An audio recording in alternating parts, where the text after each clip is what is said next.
అప్పులు తీర్చేందుకు ఒక మహిళ మెడలో ఉన్న బంగారం చైన్ తీసుకునే ప్రయత్నంలో ఆమెను దారుణంగా కడతీర్చాడు. ఎలాంటి ఆధారాలు లేకుండా చేసినా పోలీసులు కేవలం 2 రోజుల వ్యవధిలోనే నిందితుడిని పట్టుకున్నారు. ఈ హత్యకు సంబంధించి అదనపు ఎస్పీ విజయభాస్కర్ రెడ్డి వివరాలను వెల్లడించారు.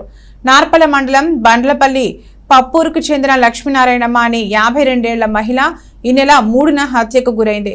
ఈమెను గుర్తు తెలియని వ్యక్తులు చంపి అరటి తోటలో పూడ్చిపెట్టారు. లక్ష్మీనారాయణమ్మ అన్న రమణయ్య తన చెల్లెలు కనపడలేదని నార్పల పోలీసులకు ఫిర్యాదు చేశారు. ఈ కేసులో ఎలాంటి ఆధారాలు లేకపోయినా అసలు నిందితుడిని పట్టుకున్నారు. బండ్లపల్లి పప్పూరు గ్రామానికి చెందిన చల్లా నరేంద్ర అనే యువకుడు షేర్ మార్కెట్ల ద్వారా డబ్బులు పోగొట్టుకుని దాదాపు 5 లక్షల వరకు అప్పుల పాలయ్యాడు. చేసిన అప్పులు ఎలా తీర్చాలో తెలియక ఒంటరిగా ఉన్న లక్ష్మీనారాయణమ్మ మెడలో గొలుసు లాక్కుని ప్రయత్నం చేశాడు. తనను చూసిన ఆమె విషయాన్ని గ్రామంలో చెబుతుందని భయపడి బండరాయితో ఆమె తలపై మోదీ హత్య చేశాడు. ఎవరికీ అనుమానం రాకుండా ఆమెను అరటి తోటలో పూడ్చిపెట్టాడు. దీనిపై లోతుగా దర్యాప్తు చేసిన సర్కిల్ పోలీసులు నిందితుడిని పట్టుకున్నామని, అతని వద్ద నుంచి బంగారు గొలుసు, ఉంగరం, ఒక సెల్ ఫోన్ స్వాధీనం చేసుకున్నట్లు అదనపు ఎస్పీ విజయభాస్కర్ రెడ్డి తెలిపారు. మన అనంతపురం జిల్లా నార్పల మండల పరిధిలోని బండ్లపల్లి పప్పూరు గ్రామంలో 3వ తారీఖున ఒక హత్య జరిగింది. ఈవిడ పేరు నెట్టెవ్ లక్ష్మీనారాయణమ్మ, 62 సంవత్సరాలు. ఈవిడ ఒంటరిగా ఇంట్లో ఉంటుంది. 1వ తారీఖు ఈమె రెగ్యులర్ గా వాళ్ళ తోటలో ఉండేటువంటి ఒక చింత చెట్టుకి రెగ్యులర్ గా పోయేసి రాలినటువంటి పళ్ళు తీసుకుని ఇంట్లో ఎండబెట్టుకునే అలవాటు ఉంది. అందులో భాగంగా 1వ తారీఖు సుమారు ఉదయం 11 గంటల ప్రాంతంలో ఆ చింత చెట్టు దగ్గరికి అలవాటుగా పోయినట్టే పోవడం జరిగింది.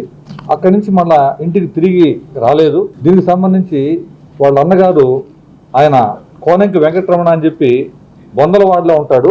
ఒక పని మీద వాళ్ళ ఇంటికి కబురు పెట్టి ఆ ఇంట్లో ఆమె లేకపోవటం వల్ల, ఫోన్ కూడా రాకపోవటం వల్ల 3వ తారీఖున అనుమానంతో ఆ ఊళ్ళో ఇట్లా కనపడలేదని చెప్పడం. తర్వాత అదే గ్రామంలో అందరూ కలిసి అక్కడ చింత చెట్టు దగ్గర వెతికిన తర్వాత అక్కడ వాళ్ళకి అనుమానాస్పదంగా ఉండటం వల్ల అక్కడ అది పూడ్చిపెట్టిన ఆనవాళ్ళు అవి ఉండటం వల్ల ఈ వాళ్ళ అన్న కోనంకి వెంకటరమణ ఇదే విషయాన్ని 3వ తారీఖు మన నార్పల పోలీస్ స్టేషన్లో వచ్చి ఈ విధంగా 1వ తారీఖు ఆమె రెగ్యులర్గా పోయింది, మళ్ళీ కనపడలేదు. చూసుకుంటా ఉంటే ఈరోజు ఈ రకంగా ఆమె కనపడకపోతే ఊళ్ళో ఏదన్నా బావుల్లో కానీ అక్కడ పడిపోయినా ఎతికేదానికి పోయినాము.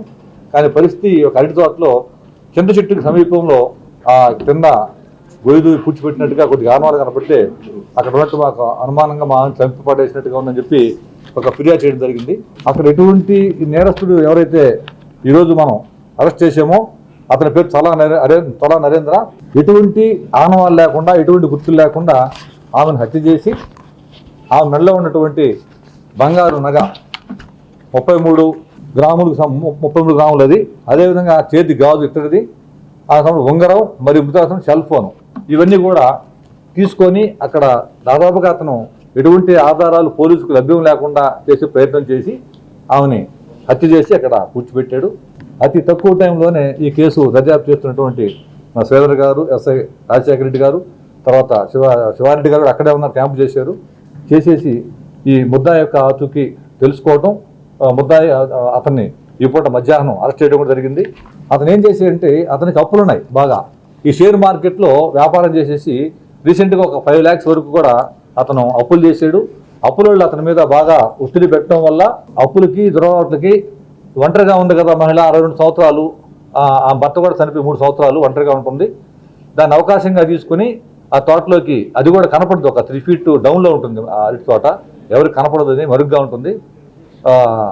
చూసేసి ఆ మెడలో చైన్ లాగే ప్రయత్నం చేయటం, ఆమె చూసి గుర్తుపెట్టింది కాబట్టి ఇక మళ్ళీ ఆమెని ఇక చెప్పేస్తున్న ఉద్దేశంతో మంచి బండరాయి తీసుకుని తల మీద మోది, తర్వాత ఆమెకి తల మీద మొహం మీద గాయాలు ఏర్పరిచి ఆమెని కేవలం ఈ నగల కోసం, అతని యొక్క దుర్వ్యసనాలకి డబ్బులు తెచ్చేదాని కోసం ఆమె చంపడం జరిగింది. అతి తక్కువ టైంలో ఎస్పీ గారి యొక్క ప్రత్యక్ష పర్యవేక్షణలో మా డిఎస్పీ శివారెడ్డి గారు, మా టీమ్స్ అన్ని కూడా చేశారు. ఈ కేసులో ముద్దాయిని ఎవరిని తేల్చడంలో చాలా కష్టపడ్డారు. గ్రామస్తులు కూడా తక్కువ టైంలో ఈ కేసుని చేయించిన దానికి మాకు కూడా పోలీసు వారికి కూడా వాళ్ళు చాలా అప్రిషియేషన్ ఇచ్చినారు. కాబట్టి ఈ కేసుని వివరాలు